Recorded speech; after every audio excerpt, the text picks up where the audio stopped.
Everyone, good morning. কেমন আছো সবাই? আশা করি সবাই ভালো আছো আর আমরাও খুব ভালো আছি। আমার আরেকটি নতুন ব্লগে তোমাদের সবাইকে স্বাগত।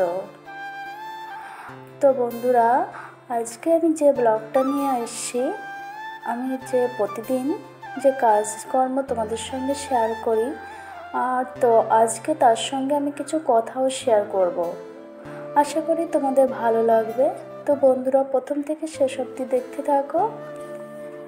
তো আজকে আমি খুব সকালে ঘুম থেকে উঠে কাজ শুরু করে দিয়েছি। প্রথমে ঘরের সামনে জল দিলাম যাতে ধুলোটা না ওড়ে।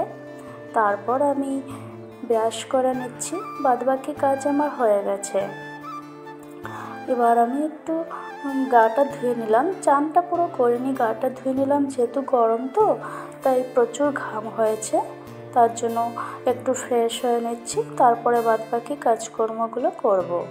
তো বন্ধুরা, তোমাদের সঙ্গে যেটা কথা আমি বলতে চেয়েছিলাম যে ভালো থাকা যায় কি করে।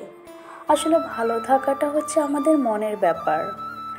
আমরা যেভাবে মনটাকে কন্ট্রোল করতে পারবো, তো আমরা ভালো অবশ্যই থাকবো। শুধু টাকা পয়সা ধন সম্পত্তি থাকলে কিন্তু ভালো থাকা যায় না।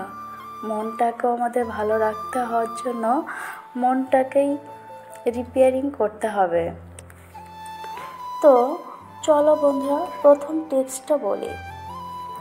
ভালো থাকতে গেলে তোমাকে সবসময় মুখে হাসি রাখতে হবে। দেখো, হাসি থাকলে মনের মধ্যে সবারই কিছু না কিছু দুঃখ কষ্ট লুকিয়ে থাকে, কিন্তু হাসিটা মুখে থাকলে না কিছু সময়ের জন্য কিন্তু সেই কষ্ট দুঃখটাকে ভুলে থাকা যায়। তাই দেখবে, কারোর সঙ্গে পরিচিত বা অপরিচিত যার সঙ্গেই তুমি কথা বলো না কেন, প্রথমে তার সঙ্গে হেসে কথা বলবে। দেখবে তারও ভালো লাগবে আর তোমার তো ভালো লাগবেই। আর যদি কেউ তোমার সঙ্গে মুখ গম্ভীর করে কথা বলে, তখন তোমারই মন থেকে একটু বিরক্তি ভাব হবে, মনে হবে কেমন একটা হলো না, তখন না আপনা মনটা খারাপ হয়ে যাবে। তাই ভালো থাকতে গেলে প্রথমে আমাদের হাসিটা মুখে রাখতে হবে। আর দেখো বন্ধুরা, এখানে আমার ছেলে পড়ছে, কিন্তু ল্যাপটপ চালাচ্ছিল, আমাকে দেখে পড়ছে। আর এখানে আমার আর হাজব্যান্ড ওর মা বাবার ফটোর সামনে রেখেই পড়াশোনা চালু করে দিয়েছে।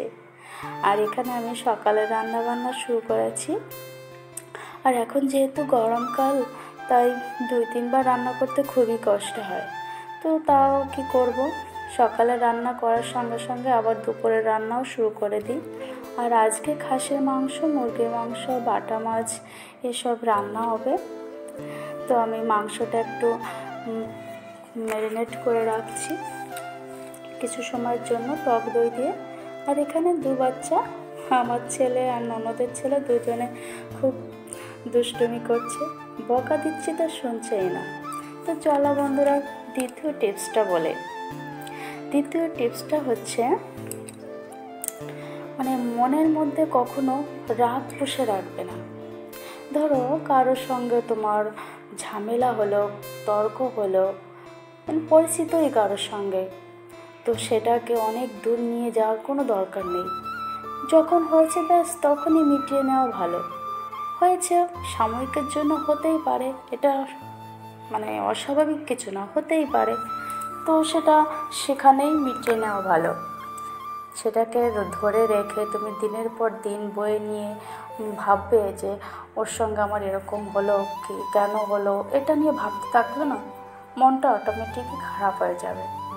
তাই অতটা কোনো কিছু নিয়ে ভাবাটা আমার মতে ঠিক না। সব কিছু একটু ইজিভাবে নেওয়াই ভালো।